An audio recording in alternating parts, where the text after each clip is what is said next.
Good do, and we are live.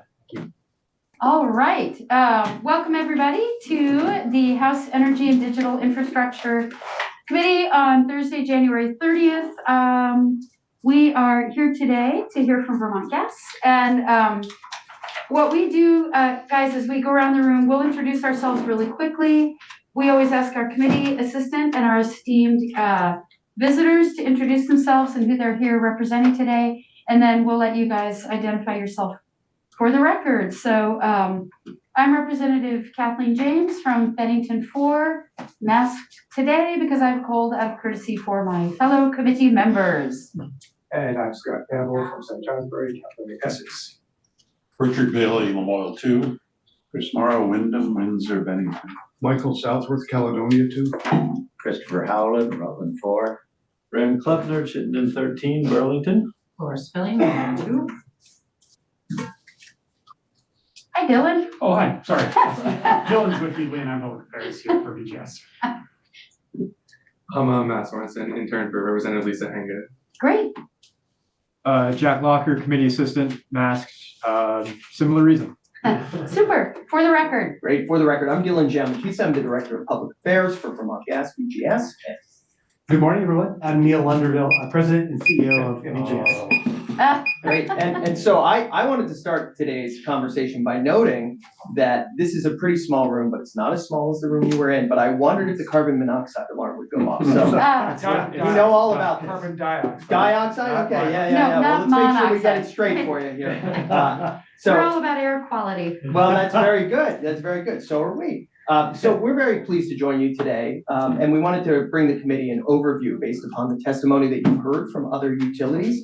I'll share some slides in just a moment and tell you a little bit about who we are, but just to give you a quick level set, we are a utility in the state, fully regulated by the Department of Public Service and by the Public Utility Commission, but we're a little bit different from the other utilities you've heard from and those that you may hear from, in that we primarily serve natural gas. We're a gas distribution utility. We can tell you all about that. We also are an energy efficiency utility, providing those services for customers. And what makes us really different from some other gas utilities around the country is we provide a range of in-home services, which we go through in our slides. Feel free to reference those. I will put them up when the time's right, but maybe Neil could start by giving us a little background on what we are, who we are. And please, for the pleasure of the committee, if folks want to ask questions as we go, we're happy to do that, or we're happy to wait till the end, whatever you prefer. Yeah, please jump in. We love a good conversation here. So I said good morning already, but good morning again. It's really great to be in to see you all this morning, and I'd love to talk about our company and the work that we're doing in our community. So as Dylan said, as what they call in the gas business, a local distribution company. That's what we've been doing since 1966, when the first pipeline came down from Canada. So that is primarily what we do. We'll talk a lot about the fact that we're diversifying what we do, and we have been doing that over the last 5 or 6 years. So we have about 56,000 customers that we serve in Franklin, Chittenden, and Addison counties. In the slides, there's a bit of a breakdown of how many in each county. We serve both residents and businesses, and the businesses range from small shops to large manufacturers like Global Foundries in Essex Junction and Agrimark in Middlebury.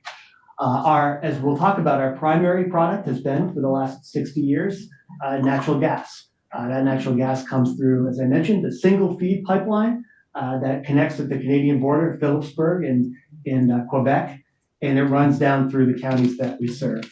We have almost 120 miles of transmission line, and near 900 miles of distribution line. And you can think of the gas network is a little bit like an electric network. The big pipes are what serve the trunk, and then there's lines that go off of it that run along roads. Sometimes you'll hear those distribution lines also known as mains, and those mains then serve homes through service lines.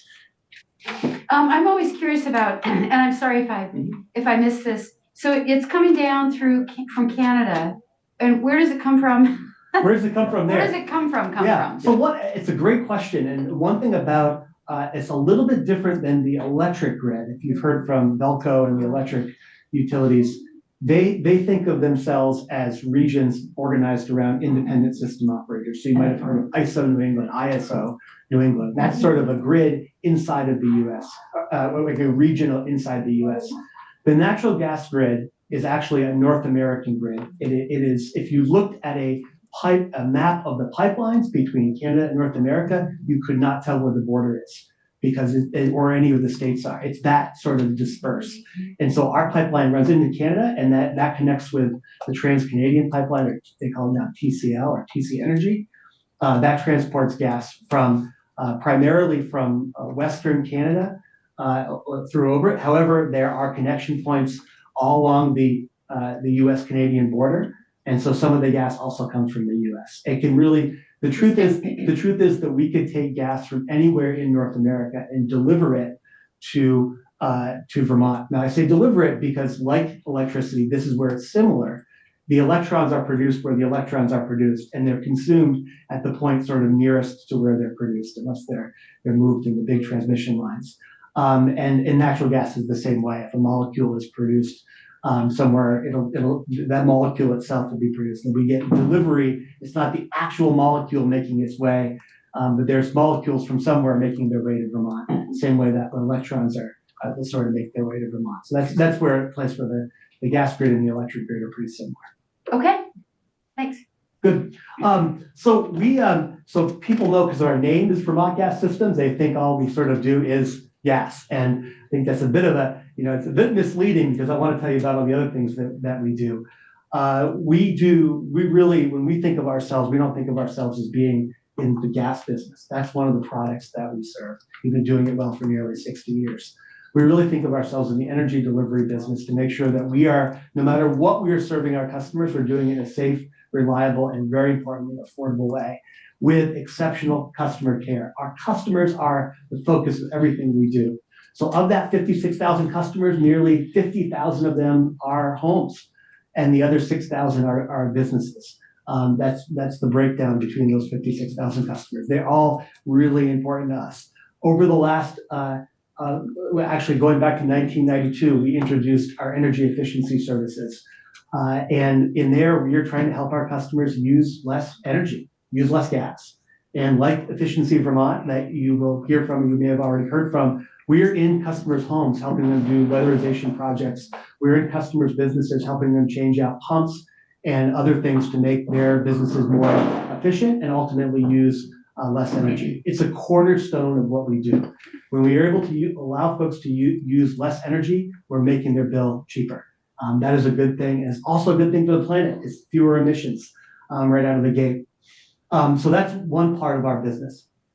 Another part of our business is that over the last 5 to 6 years, we've been really focused on how we can start to decarbonize our energy. We recognize that as good in a lot of ways as natural gas is, it is safe, reliable, it's affordable, it's plentiful in North America. It also has one flaw, big flaw, and that is contributing to climate change, a fact that we recognize and we are also very focused on doing something about. So back in 2019, we launched our climate plan. That climate plan has 3 elements, and those 3 elements are energy efficiency, which I already talked about, making sure that we are providing the most cost-effective, low to no carbon energy for folks inside the home, and that's a lot to do with electric heat pumps. And finally, decarbonizing what's in our portfolio. That's looking at alternative supplies such as renewable natural gas. And so over the last few years, we've been rolling in new offerings to complement our gas service. And we have now 3 electric heat pump offerings. Back in 2022, we were the first gas utility in America to offer a heat pump water heater. Now that's become a great part of our business. We're rolling a lot of those out for our customers and new customers alike. 2 years ago, actually 2023, we rolled out centrally ducted heat pumps. These are where you actually have furnaces that push hot air. You can put a heat pump next to a gas furnace and optimize that to use electricity when the rates are affordable and the system works best, and gas when it gets a little bit colder. Those centrally ducted heat pumps are been a really popular product. And then in 2024, last year, we rolled out ductless mini splits. These are the ones that most people think of when they think of heat pumps. Those units that go on the wall, there's one head that goes out to a system outside, These have really been another important line of business for us. When you look at this suite of 3 electric heat pumps that we have, we are probably one of very few, I know we're one of very few gas-only utilities in North America that are providing this service. This is one of the ways that makes Vermont Gas very unique from other utilities in the gas space. One of the reasons we're able to do this is another thing that makes us unique. So I've already mentioned that the energy efficiency utility. We're already in people's homes, helping them use less energy. But we also have a whole team of nearly 30 field service technicians that are working behind the meter, actually in folks' homes to help service, install, and service boilers and furnaces. This is really unique. Most gas companies, and in fact, I would say nearly all, over 99% of gas utilities in North America don't do this service. We've been doing it at Vermont Gas since our very beginning. And it's a way that we think is really integral to how we serve the whole customer with whatever their heating and cooling needs are. Again, this is not about the product. This is about making sure our customers have all the things they need to have the most cost-effective, low-carbon energy that they want. They can really choose from a menu of options, so we are able to serve them. Good place to pause. Yeah. Can you explain what renewable natural gas is for me? I'd love to. Thank you. I'd love to. Actually, it's a great segue to. So we, a number of years back, we recognized the value of what we call renewable natural gas, and we were the first gas utility in America to offer renewable natural gas to our customers through what's called a voluntary tariff. Renewable natural gas is gas that is not extracted from the earth. Like traditional, there's traditional commodity or fossil gas, as we would call it, is gas that's actually just extracted through a process of mining in the earth. Renewable natural gas is derived from organic sources that would otherwise be emitting methane into the environment. We're able to, through a process of anaerobic digestion. And that occurs through 2 different we call feedstocks. You think of primarily farms, manure, off gases, a lot of methane that would otherwise be released. Landfills, wastewater, and food waste are the 4 principal feedstocks for renewable natural gas. So instead of letting that methane go up into the atmosphere, we have systems that actually catch that. There are systems that catch it and then upgrade it through a process that upgrades it to be what we call pipeline quality gas and injects it in our system. That pipeline quality gas is indistinguishable from fossil gas at the burner tip, so that customers don't see any change in that. But importantly, when we're able to capture that methane and burn it, we are reducing the methane that's going into the atmosphere. As we know, methane has nearly 30 times the greenhouse gas impact of carbon dioxide when emitted at the burner tip. So this is a way that we're able to reduce our emissions overall by displacing fossil gas for renewable natural gas. I would say this is another place we're a leader in North America. Right now, we have almost 4% renewable natural gas as part of our overall gas portfolio. That's probably at least double what the next natural gas utility in America is doing. Yeah. I've got a question about that, if I could. So the renewable natural gas that you were able to produce, is that local? Is that in-state? Do you inject it into the pipeline in-state? So is it burned in-state? Yeah, great question. Just going back to the idea that like on the electric grid, wherever electrons are produced, they're sort of consumed at the point nearest to the demand. And it's the same thing with the gas grid in that way. So where the molecules are produced, whether that's in Vermont and some is produced in Vermont or Ontario or in New York, they're consumed nearest to that point where there's a point of demand. So the same thing exists for renewable natural gas. Right, as of today, we produce renewable natural gas through a contract we purchased at the Goodrich family farm in Salisbury, Vermont. That's one of the largest farm systems, or was the largest farm system at the time it was commissioned back in 2021 east of the Mississippi. That's a combination of manure and food waste. We also take gas from wastewater plants in Canada, a landfill in New York, and others around. So it's sort of around North America, not unlike the electric grid that pulls from plants in wind plants in Maine or Hydro-Quebec or other places. So basically, you contract for the gas. We do. Yeah. We actually don't do, those plants aren't owned by us. We have contracting relationships where we do it. So some is produced in Vermont, some is produced outside Vermont, and it's all put in the pipe and we're able to get it delivered here. And it might be worth noting that there's a second project that's being commissioned as well in Franklin County. So we have actually built the infrastructure to connect to it. There's a little more building that will go on, but we expect that project will be in line very soon. I suppose I should know the answer to this, but is there anything like Rex for gas? Oh, it's not exactly the same. There is, but they're different, and I could. Yeah. Okay, I'm sorry. I'm happy to offline. There are things. So just really briefly at a high level. There are several markets. There's a California Low Carbon Fuel Standard Market (LCFS) that provides some credit for those. There's a federal program called RINs, which are Renewable Identification Number System. That also provides sort of federal credit for these. These are largely connected to the renewable transportation fuel market for renewable natural gas.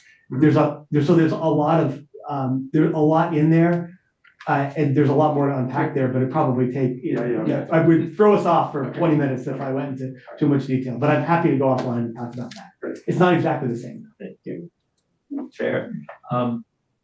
On a different subject, so you're a regulated utility for the energy distribution. Installing heat pumps, unregulated? Yeah, I mean, we always say we're fully regulated because we are. We're fully rate regulated. All of our gas rates and sort of our cost of service, which feeds into building our rates, is fully regulated by the Public Utility Commission and state law. The other services are unregulated, but we do share information with the Public Utility Commission on our rates. So they are published through a process there. And it's also, there's always a bit of a misnomer when you say fully regulated. We still compete at the burner tip against oil and propane for customers. Customers have a choice whether to go on get the gas system or to use oil, propane, or electric in their homes. So we're always competing there. It's not that customers have a choice of who to connect to ultimately to warm their home. And I'm just wondering, when you're installing heat pumps, you're competing just like a contractor with all the other contractors out there who do that. Yeah. I mean, what we've found is that this is a space where there are too few people doing this work. Oh, yeah. And Dylan can speak to this in much more detail because he's been leading efforts, not just at VGS, but in the state on trying to build out our workforce in this space. But what we found is our customers have a hard time getting a plumber or an HVAC technician to be able to get into their homes and do the work.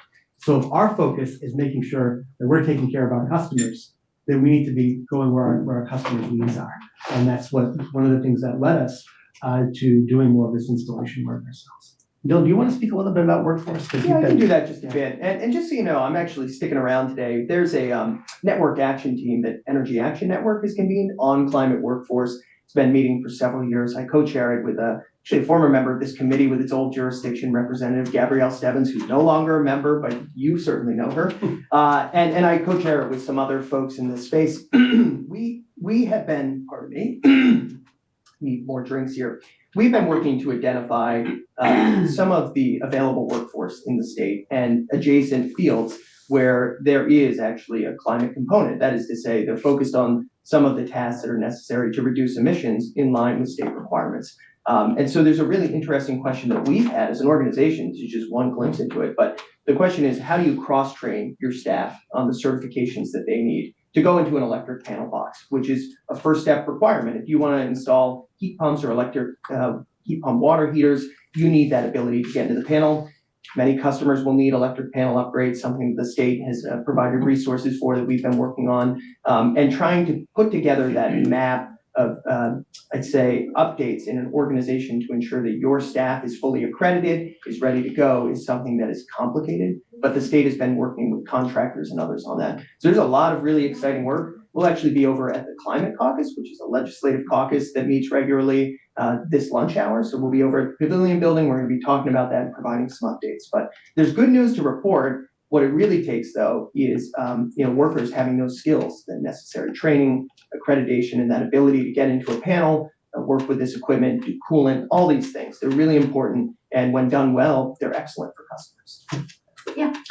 Just just really quickly, going back to your territory and you're rate regulated. Mhm. And you talked about competition in your territory for heat. Mhm. And so the choices that people have for heat in your territory are natural gas, electric, Mhm.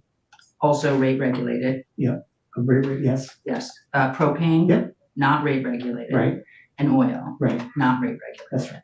So when we're thinking about, as policymakers, affordability, the places where we have some potential leverage are our rate regulated utilities.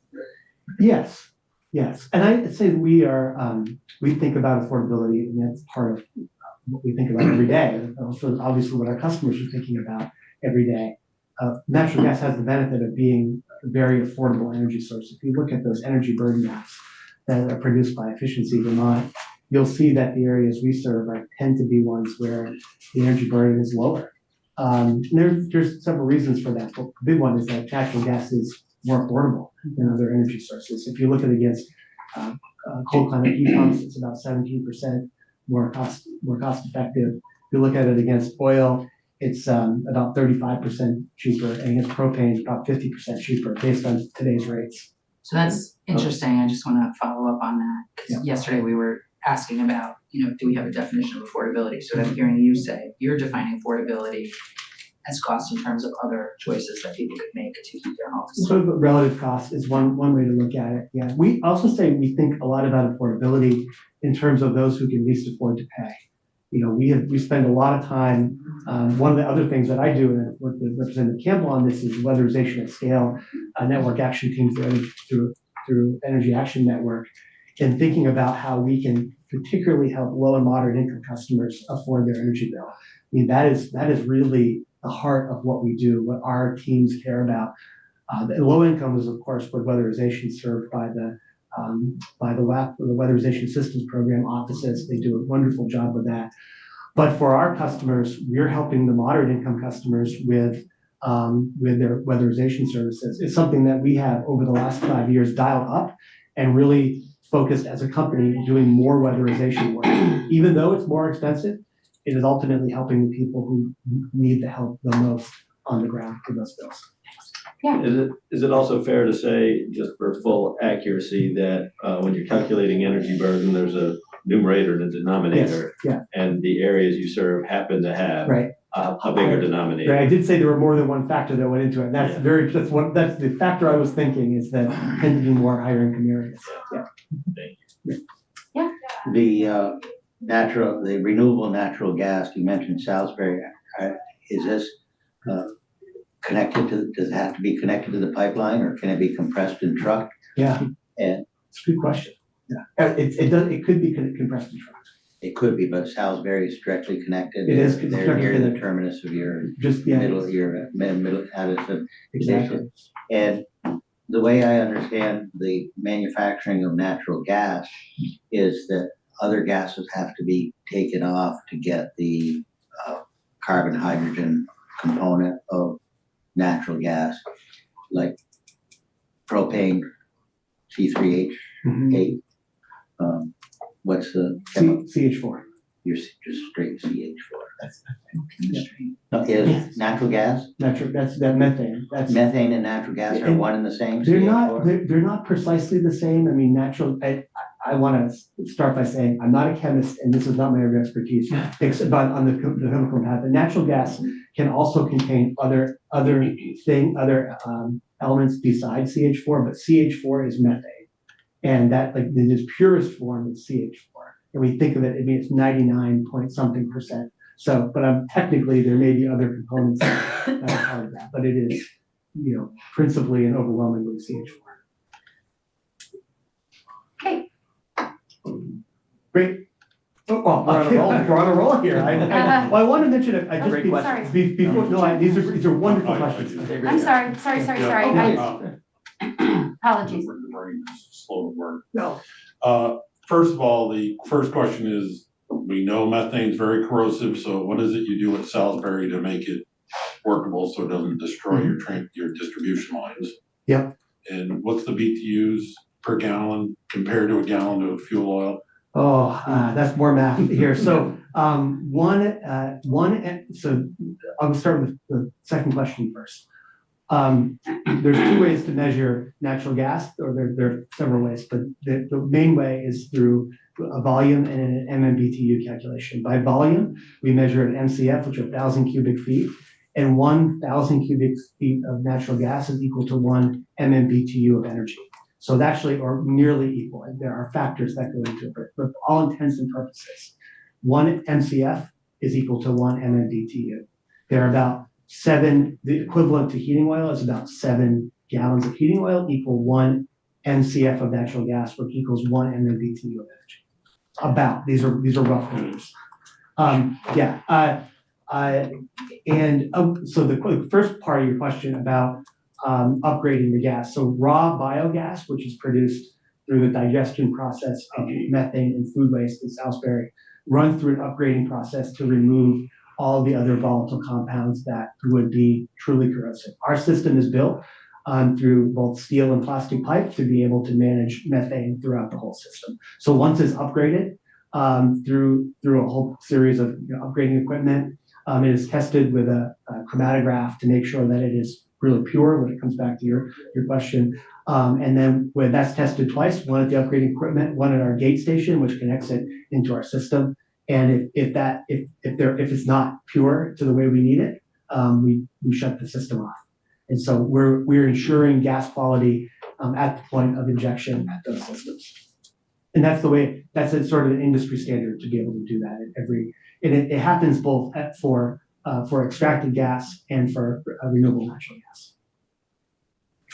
Okay, and we've got about 15 minutes left. I don't know how many, but for our engineers. Rejected methane is then burnt off like it is at any, well, when it can't be.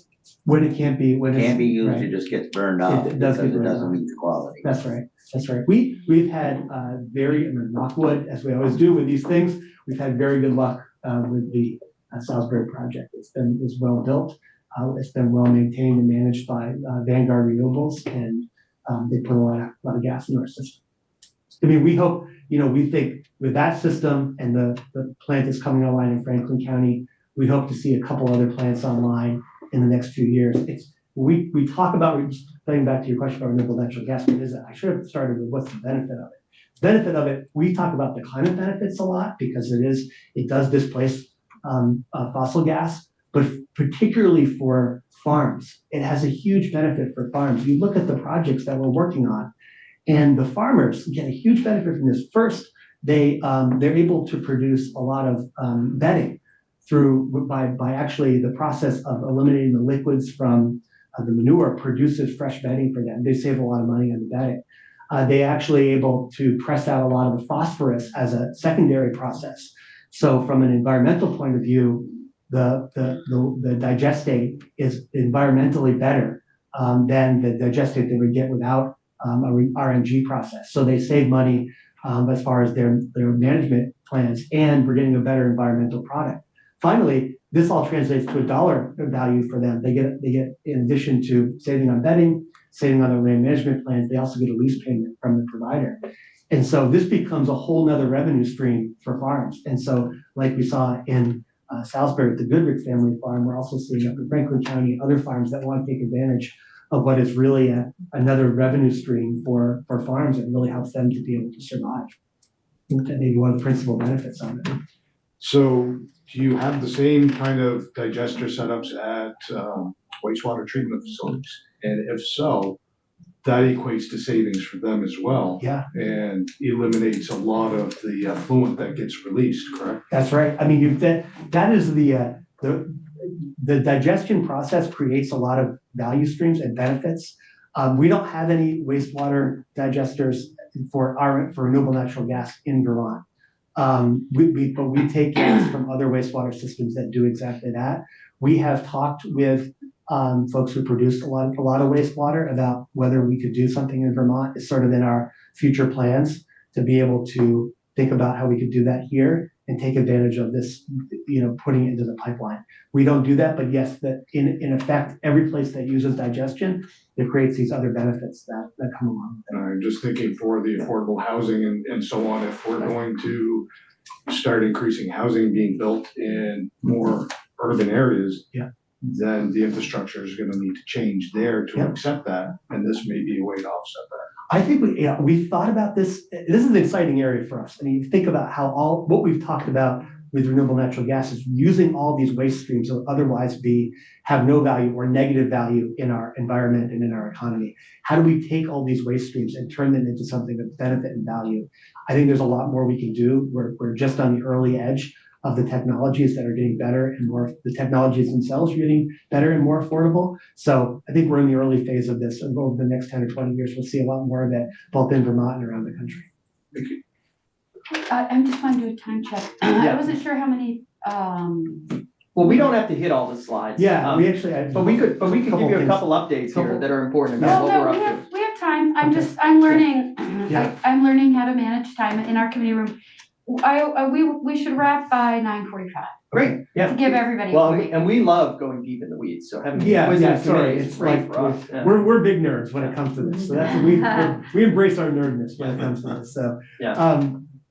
I wanted to, I actually, you want to talk about this a little Sure, bit? yeah, I'll just speak And to then I'll this. talk We about already Geo. have in concept, but the energy efficiency efforts that we have been at for over 3 decades have had huge quantifiable benefits for our customers. If you look, there's something like $307 million in cumulative gas savings since the program inception. And we became an energy efficiency utility in 2016. You've heard a bit, I think, from Burlington Electric Department.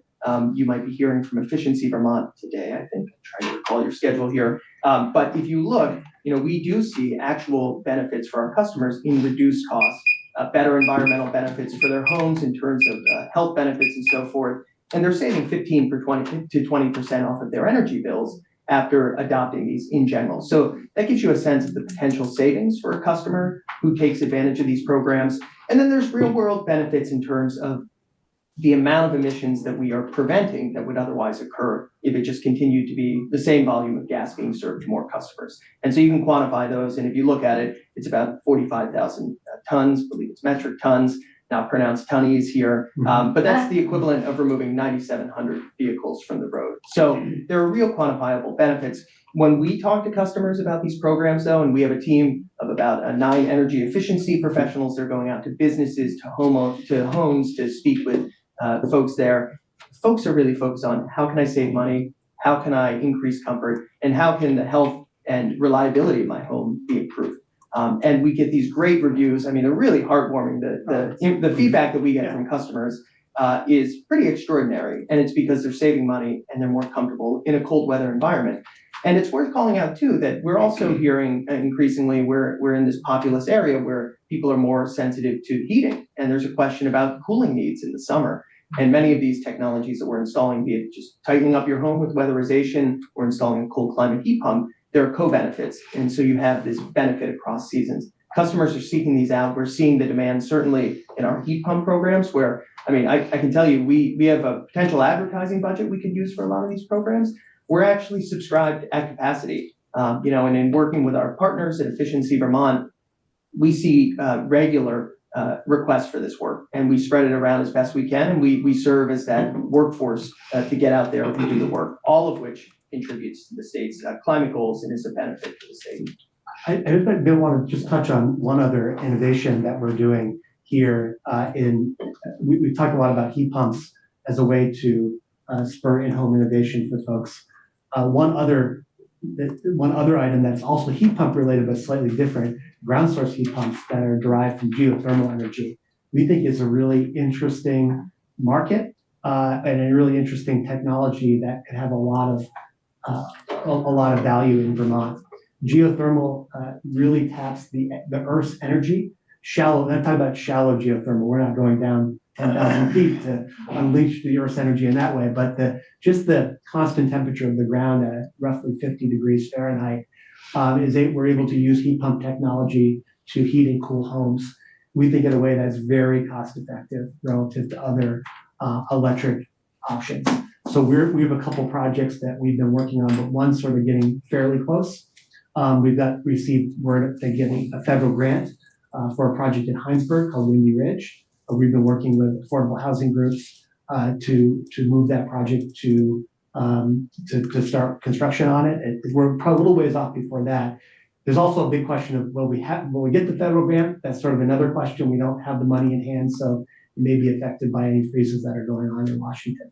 But geothermal technology, if you think about what we do, what we've done for 60 years is putting pipes in the ground and delivering via pipe.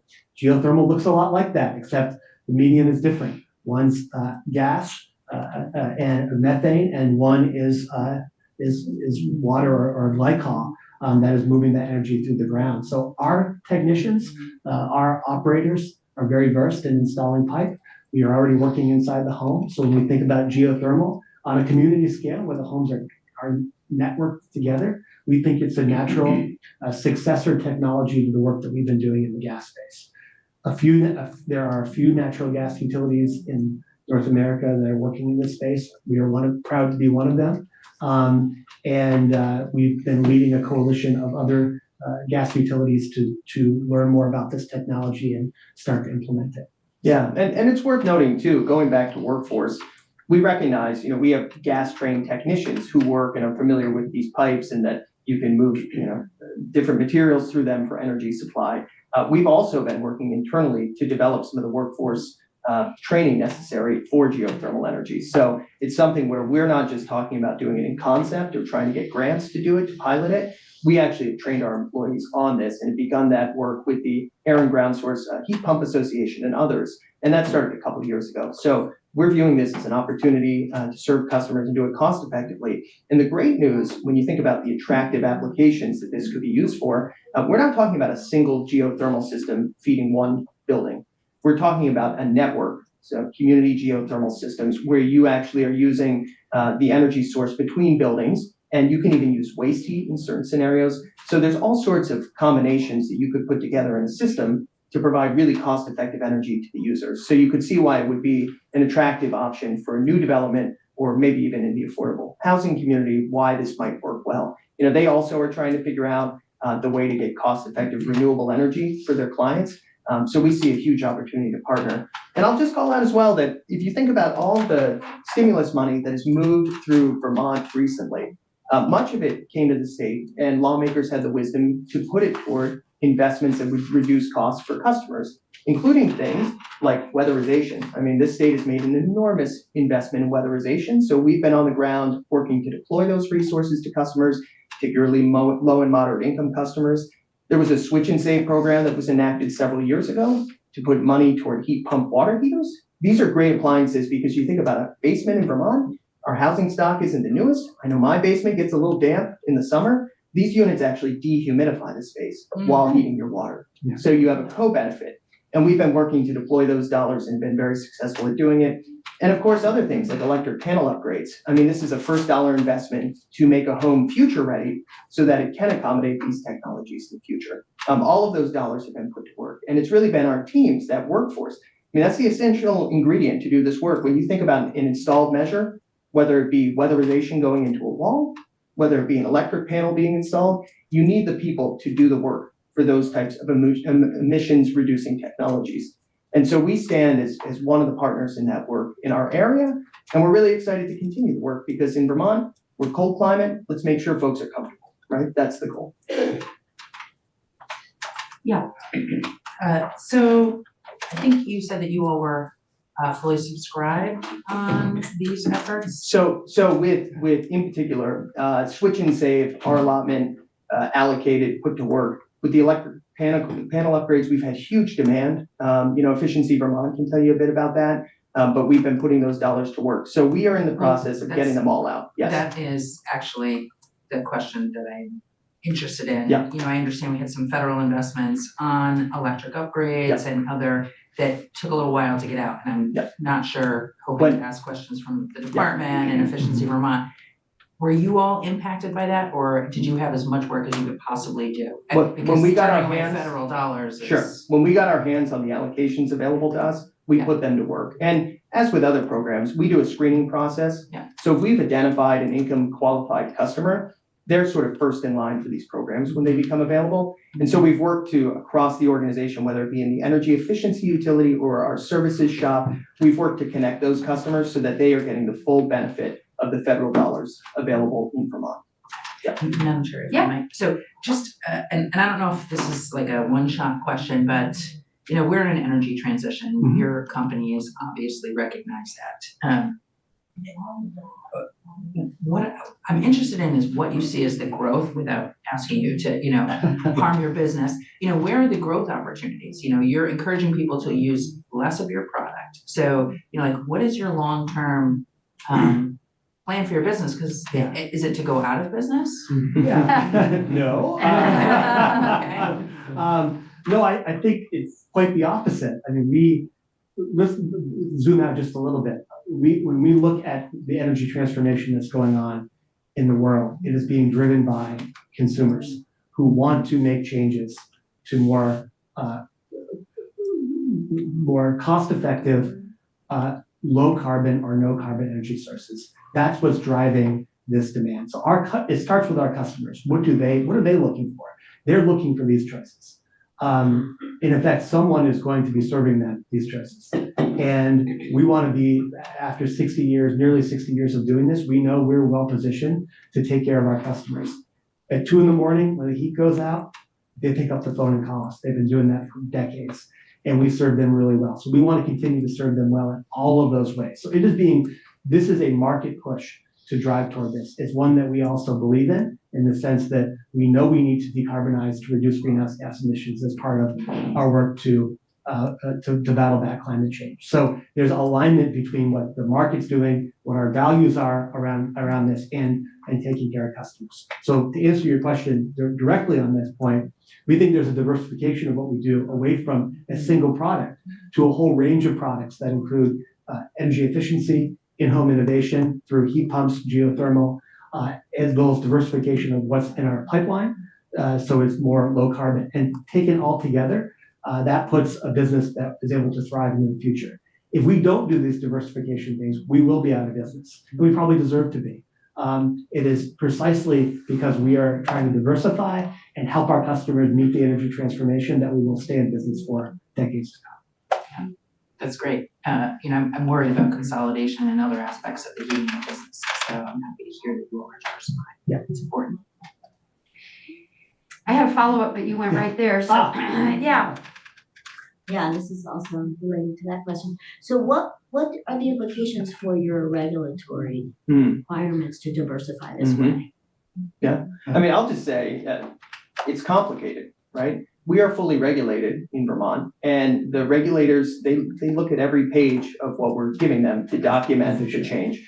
And so they are very aware when we put something forward, it has to pencil out, right? And so it's on us to really bring forward ideas that we've tested, that we've looked through, that we've been thorough with, and to present to them a plan of how it could generate new revenues or how it might benefit our customers generally. So anything that we're doing, while there is some latitude for innovation work within our approved alternative regulation plan, which I won't get into today because we're short on time. We are actually working through that to pioneer things, but then we've got to talk to our regulators about what we're doing. And we do that, and I think it's a collegial relationship to the extent that we are putting forward things that are consistent with our comprehensive energy plan and with other energy guiding documents in the state, all of which they look to, right?